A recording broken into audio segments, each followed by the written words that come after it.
Hi everybody, it's Marie here from Pear Tree Paper Crafts, and I'm here on the Spiegel Mum Scraps channel today with my first layout as part of the design team. I'm scrapping this picture of my son when he was baby for this layout, and I'm using black cardstock, which is unusual for me because I usually go with white as my background. So what you've seen me do is cut the photograph into a circle, and then I've drawn a smaller circle on the page, used a hexagon punch just out of a piece of scrap paper to put 6 points equally spaced around the circle, and then I've used a small plate to draw kind of arcs from those points coming out because I want this kind of starburst design. Now this is an idea I spotted on Pinterest, and I thought I would adapt it for using today and get lots of opportunity for lots of sequins. So I've used just white gesso here and my finger, and granted right now this looks really quite messy. You'll see soon it sort of comes together and it doesn't look quite so random and messy. I think mixed media always looks really messy to start with, and sometimes doesn't look how you know it will look in the end, but you just kind of have to have faith that when you've finished faffing with it and moving the paint around and adding the extra bits on that you want, that you know that it will look exactly or hopefully or something like what you want it to. And if it doesn't, never mind, because you can always try again. But this one works out really well. So I'm just going around and adding extra bits of paint in, and I'm trying to make the edges look a bit sort of fuzzy and have just gentle sort of sweeping. Now I decided to water some of the gesso down and add lots of spots and splatter, again to give that kind of starry effect on the black page. And then I'm going to take these Distress Oxides. So I've got 3 colours of Distress Oxides that match with the 3 packets of sequins that I've decided to use on this layout. So the 3 packets of sequins I'm using are Green Galore, Blue Bloodgreen, and the Purple Passion. So I've got 3 colours of Distress Oxide. I think I've got Evergreen Bough, Peacock Feathers, I think, and I've got Dusty Concord as my purple. So again, I've just squished them onto that mixed media part of my mat there, and I've just added a little bit of water to them, and then I'm just using my brush to splatter.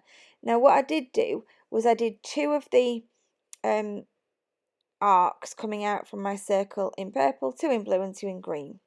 That'll become more obvious in a little while.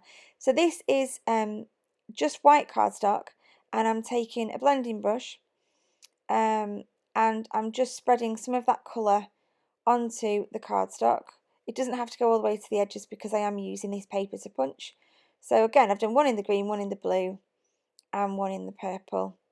I use sort of makeup brushes to spread them around. I find it blends so much more easily than the circular sponge pads. I prefer those. I'm just adding an extra coat to the purple. And then I'm using this awesome punch.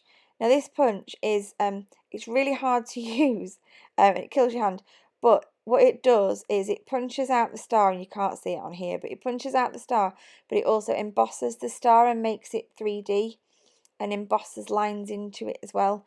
So you'll notice when I'd go to stick them on the layout, I use dimensional pads for them, and I then if you have a look on the close-ups, you can see how they are embossed. They look really effective. So I'm just punching out some tiny little stars now to add in. I think I start with 6 of each, and then I think I do some extras.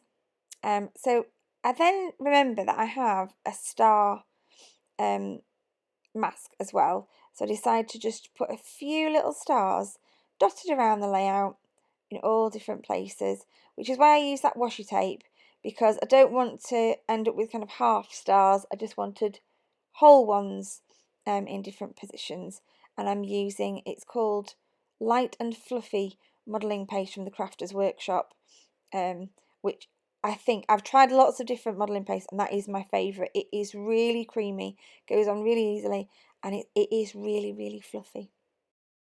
So now I'm just backing my photograph on a piece of vellum. I wanted a sort of soft edge to it. I didn't want to just put it straight on. So I popped it on that vellum and I just tore around the edge of the vellum, give it a really rough edge. And now I'm just placing all those stars on. So as you can see, I've got 2 of the arches that are blue, 2 in green and 2 in purple. And I've placed all the different sizes, the 2 different sizes of stars on those bits as well. Just punching out a few extras where I felt I needed them out of that cardstock that I've coloured. And now I'm just popping some single-sided adhesive foam on the back of my photograph, just to give a little bit of dimension. And in the middle that goes, pop that down. And then I'm just going to use some adhesive foam squares on my stars. I've got different sizes of squares and different thicknesses, and the first one I tried was a little bit too thick, so I'm just putting little tiny squares in now to prop those all up. Try and do them quite randomly so that they're not, I didn't want it to feel, it's not symmetrical, but I didn't want it to feel like they were all exactly the same. So now I'm just using a little bit of wet glue out of my fine liner tub to stick down all the tiny little stars.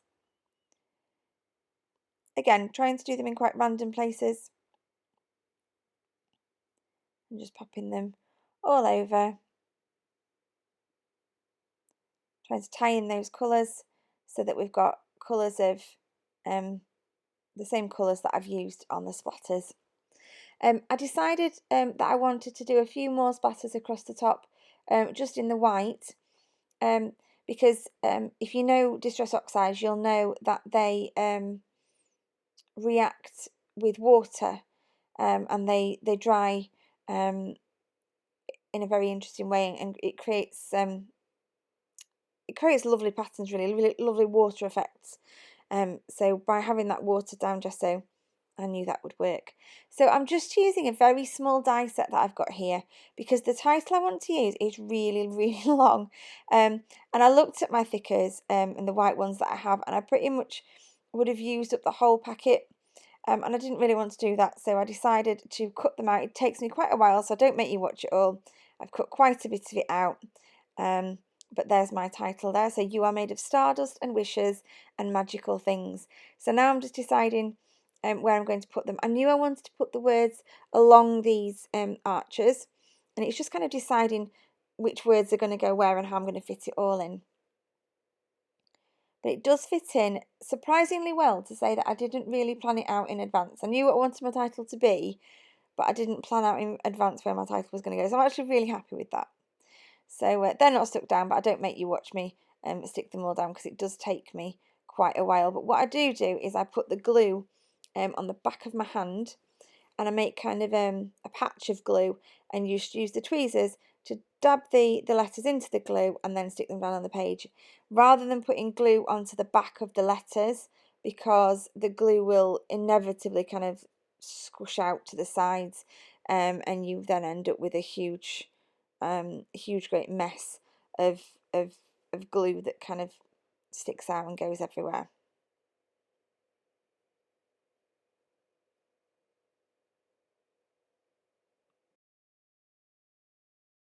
So we're nearing the end of the layout now, and there's not much else that goes on here apart from now my sequins. So this is the first part, this is the green galore, and I do exactly the same thing sort of with all of them, and I take a small amount of the glossy accents. I find that sticks sequins down really well, better than my wet glue.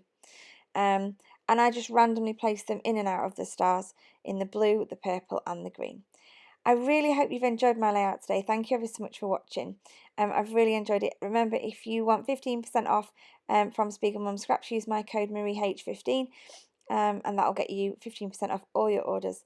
And thanks for watching. Bye for now.